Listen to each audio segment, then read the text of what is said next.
Hey everyone, my name is Renu and you are watching my channel. Today in this video I have come up with an expression and that is किसी को मझधार में छोड़ना. ठीक है, किसी को मझधार में छोड़ने की इंग्लिश होती है leave somebody in lurch. हमारा वर्ब क्या है? Verb is this. Leave somebody in lurch, यानी कि किसी को बीच में किसी काम को हम कर रहे हैं और बीच में अगर छोड़ देता है कोई एक पर्सन. सपोज दो लोगों ने शुरू किया और उनमें से दोनों में से कोई एक उस काम को छोड़ देता है बीच में, तो उसको कहते हैं मझधार में छोड़ना. ठीक है, तो सपोज मतलब कि बीच में छोड़ के जाना है, इसको मझधार में छोड़ना. ठीक है, हिंदी आप समझ के होंगे. So now let's come with the examples. How can we use this expression? Okay, so let's start. And first of all, let's see the structure. First is verb, that is leave. हम leave यानी छोड़ने की English क्या होती है? Leave. ठीक है, तो leave का first form leave है और second form left and third form is also left. Okay, leave somebody in lurch.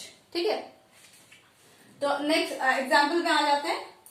सबसे पहला सेंटेंस है हमारा, सैनिक अपनी नई नई दुल्हन जिसकी अभी नई नई शादी हुई हो तो उसे नई दुल्हन कहेंगे, या newly wed wife that is called. ठीक है, तो नई दुल्हन या प्रेमिका, दोनों से जो भी आप यूज करना चाहें यूज कर सकते हैं. न्यूली वेड वाइफ और प्रेमिका को मझधार में छोड़कर चला गया, यानी कि इन्होंने एक मैरिड लाइफ शुरू की और उसके बाद ने उसे बीच में छोड़कर चला गया. तो इसके लिए हम बोलेंगे, soldier left his newly wed wife और beloved in lurch. Okay everyone, next is, हम दोनों ने यह बिजनेस शुरू किया था. ठीक है, दो लोगों ने बिजनेस शुरू किया था, हम दोनों ने यह बिजनेस शुरू किया था, परंतु वह मुझे मझधार में छोड़कर चला गया. He left that business in lurch, मतलब कि बीच में ही छोड़ करके चला गया. ठीक है, उसने नहीं कंटिन्यू किया बिजनेस को, वो मुझे बीच में छोड़कर चला गया. तो we both started this business but he left me in lurch. Next is, हम दोनों ने वादा किया है. कोई सपोज हम खेल खेलते हैं ना, कुछ सपोज बच्चे भी खेलते हैं और बच्चे क्या कहते हैं कि भाई खेलना तो हम शुरू कर रहे हैं लेकिन कोई बीच में छोड़ के नहीं जाएगा. ठीक है, तो in that case we can use the sentence very well. हम दोनों ने वादा किया है कोई खेल बीच में छोड़कर नहीं जाएगा. ठीक है, तो वी बोथ हैव प्रॉमिस्ड. ठीक है, और ये भी कह सकते हैं वी ऑल हैव प्रॉमिस्ड, हम सबने ये प्रॉमिस किया है. We all have promised that nobody would, क्योंकि यहाँ पे हम क्या है, एक हम आगे आने वाले की आगे वाले काम की आशंका की बात कर रहे हैं, मतलब कि हम we are quite apprehensive about that कि इट वुड हैपन. तो इसके लिए हमने यहाँ विल का यूज नहीं किया, वुड का यूज किया है.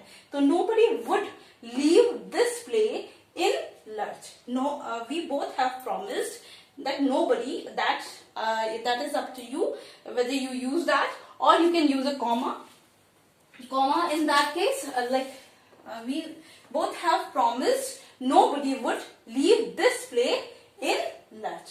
ठीक है, now next is, वह अपने माँ बाप को मझधार में छोड़कर चला गया. मतलब कि लाइफ जो है वो था कि वो उस लाइफ पूरी उसने अपने माँ बाप के साथ नहीं रहा, वो अपने माँ बाप को छोड़ करके चला गया. दैट छोड़ के चला गया, इस एक्सप्रेशन को हम वो कहीं चला गया छोड़ करके इसके लिए भी यूज कर सकते हैं, और लाइक ही हैज डाइड, और लाइक वो बस छोड़ के चला गया, उसका रीजन कुछ भी हो सकता है. ठीक है, तो he left his parents in lurch.